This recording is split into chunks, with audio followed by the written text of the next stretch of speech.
Hello everyone. आज हम पढ़ेंगे मनोसामाजिक विकास का सिद्धांत, एरिक्सन का मनोसामाजिक विकास। एरिक्सन ने मनोसामाजिक विकास के सिद्धांत में का 8 चरण बताए हैं। कितने? 8 चरण या स्टेजेस या अवस्थाएं। ठीक है ना? 8 स्टेज या चरण या अवस्थाएं बताई हैं।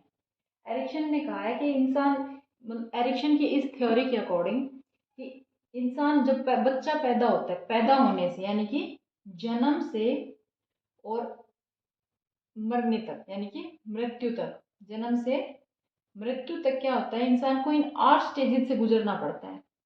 जन्म लेने से और जब वो मरता है तब तक इंसान की लाइफ को एरिक्सन ने 8 अवस्थाओं में या 8 चरणों में डिवाइड कर दिया, बांट दिया है कि इस स्टेज में इतना विकास होता है, इस स्टेज में ऐसे बच्चे का मनोसामाजिक विकास होता है। मनो मतलब मन, जो उसका मन है उसका समाज के अकॉर्डिंग क्या हो जाता है, विकास। ठीक है ना? समाज के साथ इंटरेक्शन करके बच्चे का मन का, यदि अंदर से मन का जो विकास होता है, बच्चे का जो विकास है मनोसामाजिक विकास, वो मन और समाज का विकास होता है। इन दोनों का आपस में बच्चा समाज में जो देखता है उन सब चीजों को देख के बच्चे का मन यानी बुद्धि, दिमाग, मन का विकास होता है। ठीक है?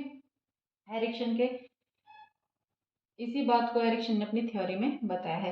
एरिक्सन ने सबसे पहले अपनी थ्योरी को देने से पहले एरिक्सन ने क्या किया था भाई? एरिक्सन जो थे वो सिगमंड फ्राइड थे ना, जो कौन, सिगमंड फ्राइड, उनके सिद्धांत को पढ़ रहे थे।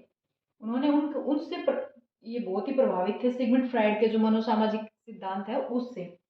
तो इन्होंने क्या किया, इस पर काफी मतलब कि रिसर्च की, इस सिद्धांत पर, सिगमंड फ्राइड के इस जो विकास का सिद्धांत था, उनके जो चरण थे ना, जो स्टेजेस इन्होंने दिए सिगमंड फ्राइड ने, उनसे बहुत ही क्या हो गए, ये प्रभावित हुए और उनको पढ़ रहे थे, गहराई से उनका अध्ययन किया। और जब इनको अध्ययन किया ना इन्होंने सिगमंड फ्राइड का, इन्होंने एरिक्सन ने जब सिगमंड फ्राइड के सिद्धांतों का अध्ययन किया तो इन्होंने इनको भी पीछे छोड़ दिया और अपने विचार दिए, अपना सिद्धांत दिया किस चीज का? मनोसामाजिक विकास का। ठीक है ना? अपना खुद का सिद्धांत दिया इन्होंने। और इन्होंने फिर अपनी एक बुक लिखी। ठीक है ना? इन्होंने एक बुक लिखी, चाइल्डहुड एंड सोसाइटी यानी कि बचपन, बच्चे का बचपन और समाज, society and society, childhood and society. और इन्होंने क्या किया, ये पुस्तक जो थी इनकी 1950 में पब्लिश हुई थी। ठीक है ना? चाइल्डहुड एंड सोसाइटी नाम की इनकी जो बुक थी वो 1950 में पब्लिश हुई। और जो जिसमें इस बुक में इन्होंने अपने इस मनोसामाजिक सिद्धांत को इन्होंने वर्णन किया था, मनोसामाजिक विकास का वर्णन किया था। इसमें विकास का वर्णन किया, इसके अंदर वर्णन। ठीक है ना? चाइल्डहुड एंड सोसाइटी नाम की जो बुक इन्होंने दी थी उसमें 1950 में मनोसामाजिक विकास का जो सिद्धांत इन्होंने दिया ना उसका वर्णन किया था, और जिसकी वजह से इन्हें काफी प्रसिद्धि मिली। ठीक है? ये काफी फेमस हो गए थे इसकी वजह से, और तभी इनका जो सिद्धांत है फेमस हुआ ज्यादा। और पता चला भी हाँ, इन्होंने जो 8 स्टेजेस दी हैं, जो इंसान जन्म लेने से मरने तक इंसान की जो लाइफ होती है उसको 8 स्टेजेस में जो इन्होंने डिवाइड किया है ना, कि हाँ भाई इस स्टेज में इस तरह से बच्चा अपना जो समाज के साथ इंटरेक्ट करता है तो उसमें ये इस तरह की मतलब की पॉजिटिविटी आती है, नेगेटिविटी आती है बच्चे के अंदर। ठीक है ना? तो ये सब चीजें भाई, फिर जैसे पॉजिटिव थॉट्स आएंगे, पॉजिटिविटी आएगी तो बच्चे का विकास उसी वे में होगा, पॉजिटिव वे में होगा, सकारात्मकता की तरफ चलेगा बच्चा। और नकारात्मक, अगर उसमें नकारात्मकता प्रवेश कर गई बच्चे में तो वो नकारात्मकता की तरफ चलेगा। ठीक है ना? ये सब चीजें इन्होंने इन 8 चरणों में, इन 8 स्टेजेस में बताई है। ठीक है? तो चलिए अब हम इनके 8 स्टेजेस को पढ़ लेते हैं। ये तो हो गया सिगमंड फ्राइड ना, सॉरी, इरेक्शन के बारे में। अब हम इरेक्शन का जो ये सिद्धांत है, इसके 8 स्टेजेस जो इन्होंने दिए हैं उनको डिस्कस कर लेते हैं। तो इन्होंने जो पहली स्टेज दी है वो विश्वास बनाम अविश्वास, विश्वास बनाम अविश्वास, विश्वास बनाम। और इनकी स्टेजेस की खासियत तो आती है इसमें पॉजिटिव और नेगेटिव, यानी कि सकारात्मकता और नकारात्मकता साथ साथ चलती है। ठीक है ना? ये बताते हैं कि या तो बच्चा सकारात्मक, मतलब कि बच्चे के साथ या तो ये होगा या ये होगा इस स्टेज के अंदर, या तो बच्चे में विश्वास आएगा या बच्चे में अविश्वास आएगा। इसको आप कह सकते हो trust versus mistrust. Trust well mistrust. अब वो कैसे आएगा भाई बच्चे में, और ये कौन सी स्टेज होती है भाई, कौन सी एज में आती है, तो ये स्टेज की टाइम है जन्म से लेके 1.5 वर्ष, ठीक है ना, 1.5 से 2 वर्ष, 1-1.5 वर्ष के बीच में जब ये स्टेज है, इसकी एज है जन्म से लेके 1.5 वर्ष, ये पहली स्टेज है। और इस स्टेज में क्या होता है कि बच्चे को माता पिता से, जो बच्चा है, बच्चे को माता पिता से क्या प्यार मिलेगा, लव केयर मिलेगी, है ना। छोटा बच्चा है, वो कुछ कर नहीं सकता, अपना कोई काम नहीं कर सकता। उसके जो पेरेंट्स है, खासकर उसकी माँ, वो उसे दूध पिलाएगी, खान मतलब कि उसकी देखभाल करेगी, फीडिंग कराती है उसे, और उसके जैसे कपड़े बदलना, या उसको धूप सर्दी लग रही है, गर्मी लग रही है, या जो भी उसकी एक्टिविटीज है, उनको कौन कौन उसकी देखभाल कर रहा है हर तरह कंडीशन में। ऐसा तो नहीं बच्चे को सर्दी लगी कंबल ओढ़ लिया, बच्चे को गर्मी लगी फैन चला दिया, या पानी पिला दिया, या कुछ भी करा दिया। तो बच्चे को लव केयर और फीडिंग यानी कि खाना खिलाना, ठीक है ना, ये सब चीजें अगर बच्चे की माता पिता या उसके घर में और भी जो उसके मेंबर हैं, पर सबसे ज्यादा इसमें पेरेंट्स आ जाते हैं, बट हाँ दूसरे लोग भी, घर के परिवार के लोग भी केयर करते हैं। तो अगर उनसे उस बच्चे को प्यार मिल रहा है, देखभाल मिल रही है ना, सारे सब चीजें मिल रही हैं, तो बच्चे को क्या लगता है, विश्वास होने लगता है कि हाँ भाई जिंदगी बहुत अच्छी होती है, ये जो दुनिया है ये रहने के लायक है, और यहाँ अच्छी देखभाल मिल रही है मुझे, ठीक है ना, अपनी माँ के साथ जुड़ाव है, तो उसमें विश्वास पनपेगा, क्या आएगा उसमें, ट्रस्ट आएगा।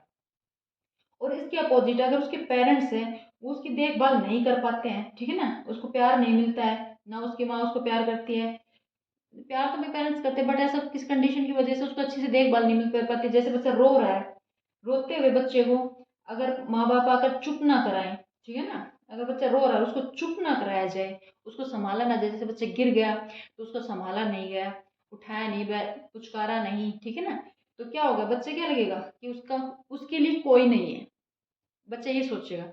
यहाँ तो बच्चा सोचता है कि सब उसके लिए है, क्योंकि उसकी बात बात पर देखभाल हो रही है, एक तरह से अपने पूरा राजा फील करता है, उसमें विश्वास जागता है कि हाँ भाई सभी लोग अच्छे होते हैं। क्योंकि अगर स्टार्टिंग से बच्चे को माँ बाप से प्यार मिल रहा है, तो वो सोचेगा दूसरे लोग भी ऐसे ही हैं, ठीक है ना।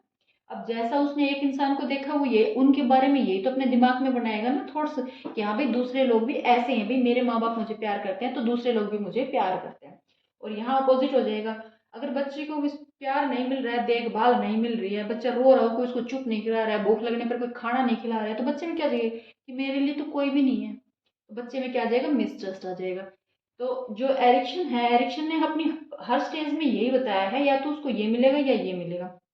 अब अगर उसको विश्वास मिलता है, यानी कि आप पॉजिटिव वे गया, सकारात्मकता मिली, तो बच्चा जो अगली नेक्स्ट स्टेज में जाएगा वो भी सकारात्मक ही होगी। अगर बच्चे को अविश्वास मिलता यानी नकारात्मक शक्ति उसके मतलब कि थॉट्स उसके अंदर आ जाते हैं, तो बच्चे को क्या होगा, अगली जो नेक्स्ट स्टेज जाएगी बच्चे के, यानी बच्चा जो आगे विकास करेगा, तो भी वो नकारात्मकता के साथ ही विकास कर रहा है ना, तो क्या सोचेगा कि आगे भी वो सोचेगा भी दुनिया विश्वास के लायक नहीं है, वो किसी पे विश्वास नहीं करेगा, तो उसके अंदर नेगेटिव जो थॉट्स हैं वो ज्यादा आ जाएंगे, ठीक है ना।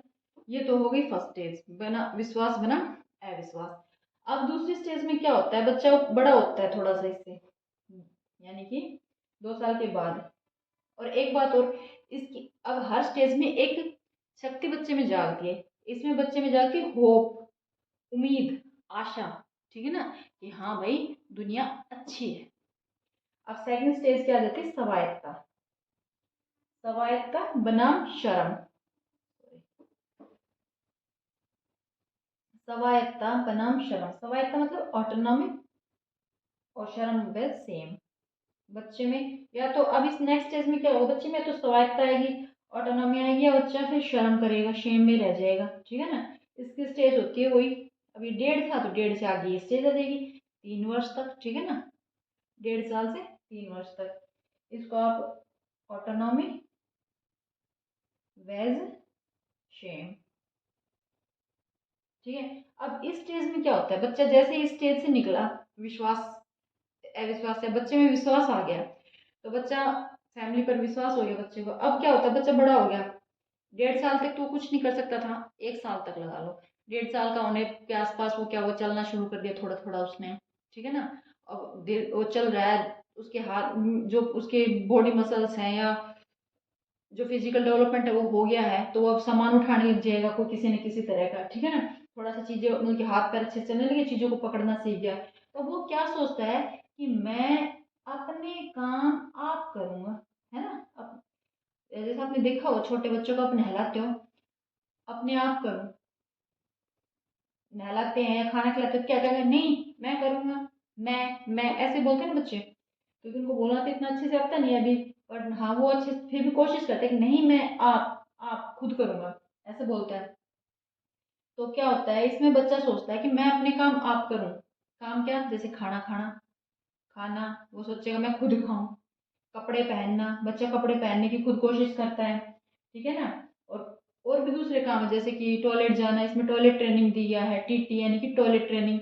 बच्चे को जैसे लगे कि मैं टॉयलेट खुद जाऊं, पेरेंट्स के सामने ना जाऊं, नहीं बोले नहीं आप जाओ मैं खुद करूँ जाऊंगा। तो ये सब चीजें क्या होती है, स्वायत्ता, ऑटोनॉमी, बच्चा खुद करने की कोशिश करता है, ठीक है ना।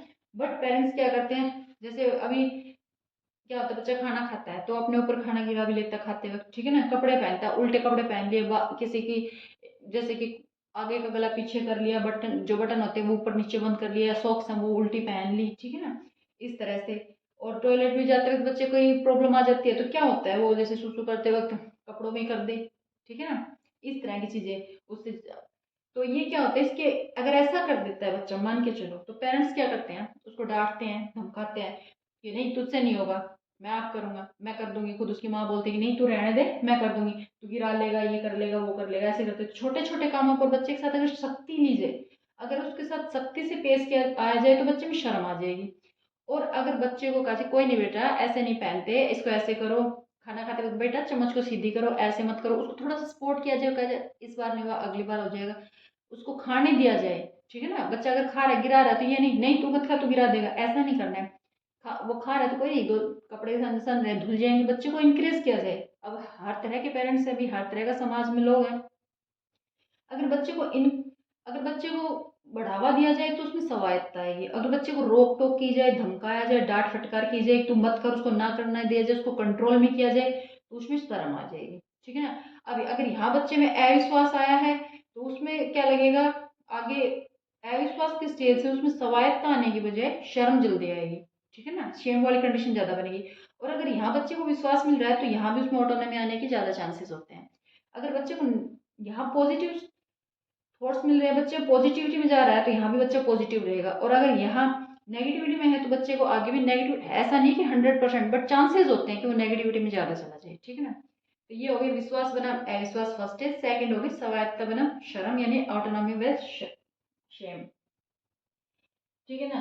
अब इसमें कौन सी आती है भाई, जैसे इसमें विल होप आई थी, तो इसमें आएगी आपकी, जो इसमें पावर मिलती है, जो शक्ति मिलती है बच्चे में, जो अंदर से शक्ति आती है वो होती है विल, ठीक है ना। यहाँ होप उम्मीद आई थी, आशा, यहाँ चाहत आ गई, चाह आ जाएगी। अब चलिए इसकी थर्ड स्टेज पे चलते हैं, थर्ड और फोर्थ को डिस्कस कर लेते हैं। थर्ड स्टेज क्या है भाई, थर्ड स्टेज इसमें पहल बनाम अपराध बोध, पहल बनाम अपराध बोध। या तो बच्चा पहल करेगा या फिर उसमें अपराध बोध यानी कि ऐसी भावना, गिल्ट की भावना आ जाएगी, ठीक है ना।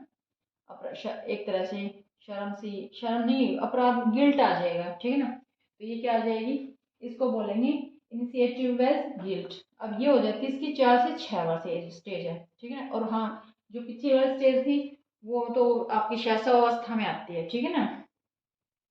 जो फर्स्ट वाली स्टेज थी वो थी शैशव अवस्था में, विश्वास बनाम अविश्वास क्या थी, शैशव अवस्था में थी वो, शैशव अवस्था में, शैशव सॉरी शैशवावस्था, ठीक है। फर्स्ट कौन सी थी, शैशव अवस्था में आती है वो, क्योंकि बच्चा छोटा होता है, शिशु होता है, तो शैशव अवस्था में थी, विश्वास बनाम अविश्वास। और जो आपकी सेकंड स्टेज थी स्वायत्ता बनाम शर्म, वो आ जाती है आपकी प्री चाइल्डहुड में, ठीक है ना। प्री चाइल्डहुड, बच्चा बचपन आ जाता है बच्चे में, प्री चाइल्डहुड यानी कि ये बचपना आ जाता है, उत्तर बाल्यावस्था इसको बोलते हैं, उत्तर बाल्यावस्था में, उत्तर बाल्य बाल्यावस्था, ठीक है ना। ये ध्यान रखिएगा, ये क्वेश्चन आ जाते हैं कि भाई जो एरिक्शन की फर्स्ट स्टेज है उसमें बच्चे की कौन सी अवस्था होती है, तो शैशवावस्था होती है। और एरिक्शन की सेकंड स्टेज है स्वायत्ता बनाम शर्म, उसमें बच्चा उत्तर बाल्यावस्था में होता है। और ये जो होती है ना, ये भी उत्तर बाल्यावस्था में ही आती है, बट इसमें क्या होता है, इसको प्री स्कूल स्टेज भी बोल देते हैं, क्योंकि बच्चा 3 साल के बाद, अब ये 4 से 6 या 3 से 6 ही है, ये लो 3 वहाँ खत्म हुई है तो ये 3 से स्टार्ट हो जाएगी, ठीक है ना, 3 से 6 बोली जाएगी। 3 तो वहाँ खत्म हुई थी, अब 3 के 6 के बीच में, तो 3 साल का बच्चा प्री स्कूल में जाने लग जाता है, तो ये कौन सी स्टेज हो जाती है आपकी, प्री स्कूल स्टेज। ये स्टेज आपकी प्री स्कूल, ये बच्चा प्री स्कूल स्टेज हो जाती है यहाँ, ठीक है ना। अब यहाँ क्या है, पहल बनाम अपराध बोध में, कि इस अवस्था में बच्चे में भाषा, एक तो बच्चा लैंग्वेज भाषा का विकास हो जाता है, और एक पेशीय विकास, पेशीय विकास मतलब उसका फिजिकल डेवलपमेंट अच्छे से हो जाता है, वो अच्छे से दौड़ने लग जाता है, हाथों पैरों पे अच्छा कंट्रोल हो जाता है, चीज़ों को उठाना, खेलने की उसमें रुचि पैदा हो जाती है बच्चों में, बाहर जाने की। तो ये क्या, पेशीय विकास बच्चे में अच्छे से हो जाता है इस स्टेज में, ठीक है ना। भाषा का और पेशीय विकास हो जाने से बच्चा क्या करता है, अब वो बाहर सामाजिक गतिविधियों में, सामाजिक गतिविधियों में हिस्सा लेने लग जाता है, बाहर किसी तरह की सामाजिक गतिविधियां हो रही है, ठीक है ना, वहाँ, या फिर स्कूल में गेम्स खेलने में बच्चों के साथ, कोई भी किसी तरह का खेल खेलने में। अब बच्चा क्या करता है, लीडर बनने की कोशिश करता है, और वो सोचता है भाई वहाँ दूसरों को बताना चाहता है कि हाँ मैं ये कर सकता हूँ, लीड भी करने की दिखाता है कोशिश, और एक उसको ये लगने लगता है कि अब मैं कर सकता हूँ काम, ठीक है ना। अब उसको अपने जीवन में क्या उद्देश्य मिल जाता है कि हाँ मुझे कुछ करना है, या मैं ये हूँ या मैं वो हूँ, ठीक है ना।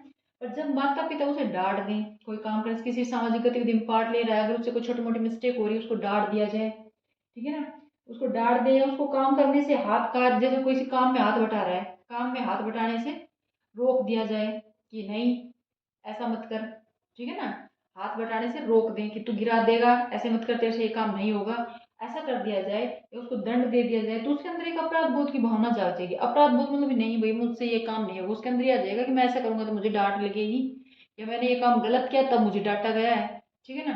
अब वो क्या हो जाएगा, अपराध बोध की भावना उसके अंदर पनप जाएगी, ठीक है। अब वो इससे क्या करता है कि जब वो एक बार गेम खेलने लग गया, मान के चलो आप कि बच्चा कोई गेम खेल रहा है, अब वो सोचता है, अब फर्स्ट टाइम उसने अच्छे से परफॉर्मेंस नहीं दी गेम में, जैसे वो क्रिकेट, छोटे बच्चे क्रिकेट खेल रहे हैं, अब वो रन ना बना पाया, अपनी टीम को सपोर्ट नहीं कर पाया, तो उसके अंदर अंदर क्या होगा कि नहीं भाई मुझसे नहीं होगा, मुझसे नहीं होगा, नेक्स्ट टाइम फिर उसको ऐसा फील होने लगेगा, तो क्या होगा, वो बार बार प्रयास नहीं करेगा। अगर उसको कहा जाए कोई बात नहीं भाई एक बार नहीं हुआ, अगली बार तू कर लेगा, तो क्या करेगा, हाँ भाई फिर वो फिर कोशिश करेगा, बट उससे कोई ये कह दे भाई तेरे से नहीं होगा, या तू रहने दे, तू मत खेल हमारे साथ, या तू लास्ट में आना, ऐसा कुछ बोल दिया जाए, तो वो प्रयास नहीं करेगा, और उसको करे मतलब उसको बढ़ावा दिया जाए तो वो प्रयास करेगा, ठीक है ना।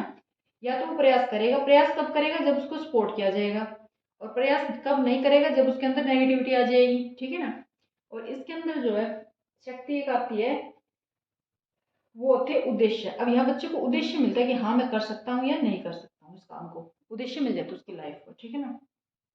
ये तो इनकी होगी थर्ड स्टेज। अब हम चलते हैं फोर्थ स्टेज की तरफ, और ये प्री स्कूल स्टेज है। अब फोर्थ स्टेज इनकी आ जाती है परिश्रम बनाम हीनता, परिश्रम बनाम हीनता, या तो ये आएगी या ये नेगेटिव, मतलब कि दोनों इसका जो पॉजिटिव और नेगेटिव पार्ट है वो साथ साथ ही चलते हैं, परिश्रम बनाम हीनता। अब ये क्या है, 6 से 12 वर्ष है। अब ये आपका आ जाता है उत्तर बाल्यावस्था, ठीक है ना, उत्तर बाल्यावस्था की इसमें स्टेज होती है, बच्चा जो आपका उत्तर बाल्यावस्था में, बच्चे में जब उत्तर बाल्यावस्था की स्टेज आती है ना, तब बच्चा एरिक्शन की परिश्रम बनाम हीनता वाली चरण में होता है, ठीक है ना। अब इसमें क्या होता है, बच्चे में जो होता है, अब खेलने की या किसी भी तरह का परिश्रम, उसने कौशल स्किल्स तो आ गई है बच्चे में कि हाँ भाई वो कोई काम कर सकता है, ठीक है ना, उस काम को करने में मतलब कि उसको सफल, हाँ वो कर सकता है इस काम को, पर उसमें परिश्रम का भाव विकसित होता ही है अगर कौशल अर्जन में सफल रहता है। तो कहने का मतलब है, अगर जैसे एक बच्चा है वो गेम खेल रहा है, ठीक है ना, अब वो उस गेम में उसको ये तो है कि उसमें ये इतनी कौशल स्किल्स तो आ गई, को बैट पकड़ ले घुमा ले इस तरह से, पर क्या होता है अगर बच्चे को, वही बात है करेज, अब यहाँ इनकरेज कर दिया, अगर बच्चे को बढ़ाया हुआ मिले तो वो उसको अच्छे से करेगा, तो परिश्रम करेगा, और बच्चे को कहा जाए नहीं तुझसे नहीं होगा, तो बच्चे में क्या आएगी, हीन भावना आ जाएगी ना। अब वो अपराध बोध से ही फिर वो उसमें आगे बढ़ेगा, और हीन भावना के साथ आगे बढ़ेगा, जिससे वो अपने आप को अब अंदर से ये फीलिंग आएगी कि मुझसे नहीं होगा, सब मेरे ऊपर हंसेंगे या ये होगा, तो बच्चा असमर्थ हो जाता है। ठीक है ना, अगर वो कर सकता है ना तो भी नहीं कर सकता, क्योंकि उसकी जो मन की शक्ति है ना वो खत्म हो जाती है एक तरह से अंदर से। क्योंकि वो इंसान तभी कुछ कर सकता है, बच्चा हो या इंसान, जब उसके अंदर से मन उसका कुछ करने के कहे, पावर हो उसके अंदर से उसको फील हो कि हाँ मैं ये कर सकता हूँ, तो वो मुश्किल से मुश्किल काम को भी कर सकता है।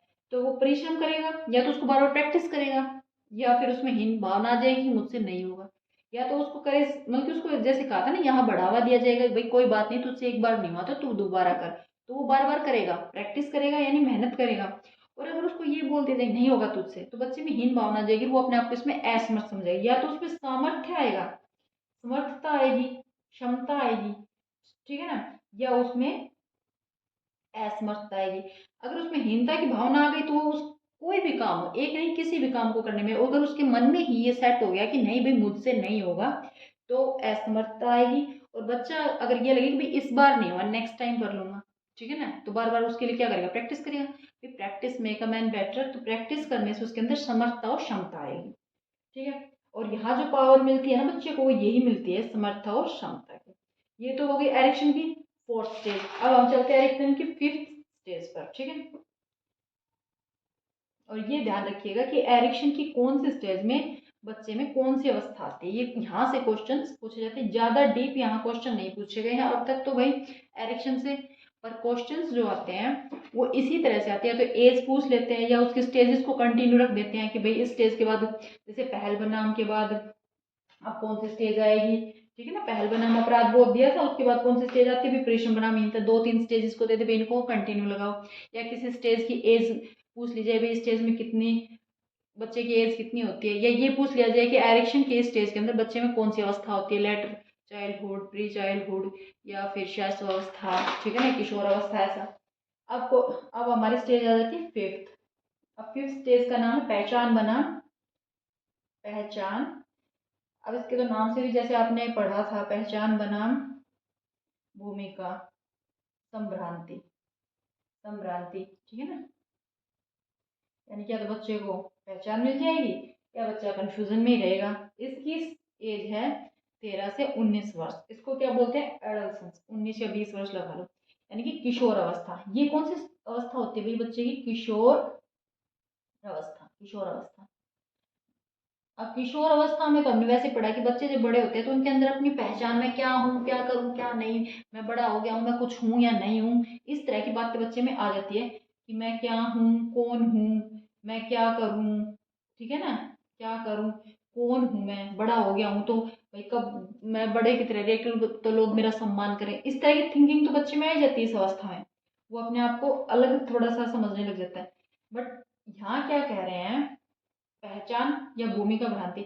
अब बच्चे का अगर सही ढंग से हर पीछे वाले स्टेज में पॉजिटिव वे में अगर बच्चे में हीन भावना नहीं आई है, या बच्चा सही उसका सकारात्मक विकास होता आ रहा है ना, बच्चे का मनोसामाजिक उसका बच्चे का मन का समाज के साथ इंटरेक्ट करके अच्छे से पूर्ण पूरे सही ढंग से विकास होता आ रहा है, तो बच्चे को ये समझ में आ जाएगा। 10th स्टैंडर्ड तक पढ़ते पढ़ते उसको समझ में आ जाता है कि मुझे साइंटिस्ट बनना है, मुझे डॉक्टर बनना है, मुझे इंजीनियर बनना है, मुझे क्या बनना है, ठीक है ना, उसकी पहचान को लेके।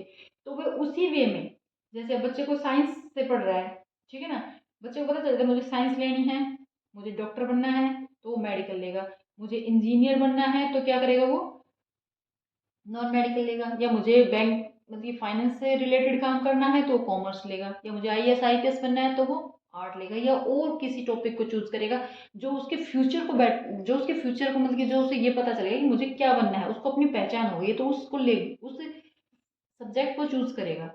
ऐसे ही वो अपनी लाइफ में भी उसको पहले से क्लियरिटी होगी कि मुझे क्या करना है, तो वो उसी की तरफ बढ़ेगा। और अगर उसे इन सब चीज़ों के बारे में कुछ नहीं पता है तो उसमें क्या होगा, उसके दिमाग ऐसे ही घूमता रहेगा, उसे यही नहीं पता मुझे क्या करना है।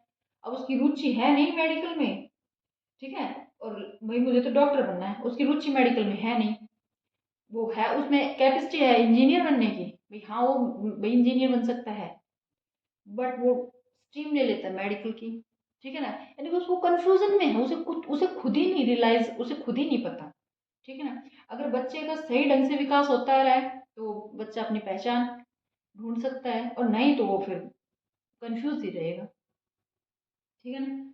अब इसके अंदर ये बताया कि इसके अंदर शक्ति आ जाती है बच्चे में, आदर करना बड़ों का, उत्तरदायित्व, ठीक है ना, उत्तरदायित्व वगैरह, उत्तरदायित्व।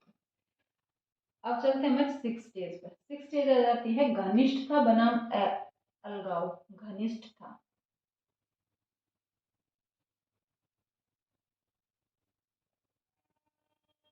अलगाव। अब ये क्या है भाई, घनिष्ठता बनाम अलगाव। और ये होती है आपकी, ये 19 से 20 लगा लीजिए, 13 से 20 था, ये 20 से 35। अब ये आपकी आ जाती है, जो हमारी प्रोडास्थता क्या आ जाती है ना, उसी को 3 और आगे डिवाइड किया गया, बस ये प्रोडास्थता की एक हिस्सा इसके अंदर आ जाता है। इसमें क्या होता है, घनिष्ठता मतलब क्या, ये देख लिया आपने यहाँ अपने आपको खुद को, मतलब कि बच्चे ने यहाँ खुद को पहचान लिया, मुझे क्या बनना है।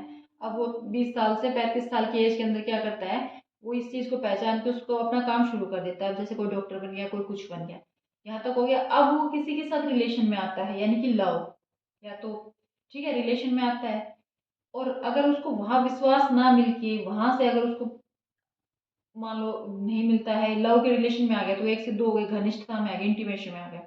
अब क्या करता है, फिर उसका ब्रेकअप हो जाता है। ब्रेकअप होने के बाद क्या होता है, वो अकेला रहता है ना, अकेला हो जाता है। अब उसको लगता है दुनिया बेकार है, सब धोखेबाज है, ठीक है ना। अब उसको किसी पे विश्वास नहीं होता, किसी से प्यार नहीं होता। तो ये आगे घनिष्ठता, या तो उसको भाई फैमिली बना लेगा, या वो अलग हो जाएगा अकेला। अलग हो गया तो वो एक नकारात्मकता आ गई उसमें, तो वो क्या होगा, एक तरह से अकेला रहना पसंद करेगा, ना लोगों से ज्यादा बातचीत करेगा। वो खुद के बारे में, सिर्फ खुद के बारे में सोचेगा, खुद के बारे में, ठीक है ना, कि सब बेकार है, मैं ही ठीक हूँ, सब ऐसे धोखेबाज है, वो किसी पे विश्वास नहीं करेगा। और अगर घनिष्ठता आ जाती है, तो क्या होता है, वो हर जगह, जब वो पीछे भी अच्छे फैसले लेते आया था, आगे भी उसने सही फैसले लिया। अगर किसी तरह की कोई प्रॉब्लम आती है अपने मतलब कि रिलेशंस में, जैसे शादी हो जाती है, अब उसका शादी हो गई, शादी वगैरह हो जाती है, फैमिली बन जाती है, तो क्या उनको अच्छे से हैंडल कर पाएगा, माँ बाप परिवार को, सबको। फैमिली बन गई ना, अभी शादी हो गई, तो उन सबको अच्छे से हैंडल कर पाएगा, ठीक है। इसमें बस ये 2 चीजें आती हैं। अब हम 7th स्टेज की तरफ चलते हैं। अब आ जाती है हमारी 7th स्टेज, ये है जननात्मकता, जननात्मकता, जननात्मकता बनाम स्थिरता। अब वहां हमने देखा कि या तो उसको जैसे शादी हो गई, और परिवार बना लिया, फैमिली बना ली, ठीक है ना, पीछे वाले स्टेज में। अब इस स्टेज का आ जाता है 35 से 65 साल, 60 या 65 साल लगा लीजिए, ठीक है ना, ठीक है। तो अब यहाँ जो पीछे वाले स्टेज में हमने देखा था कि उसकी शादी होगी, फैमिली बना ली उसने।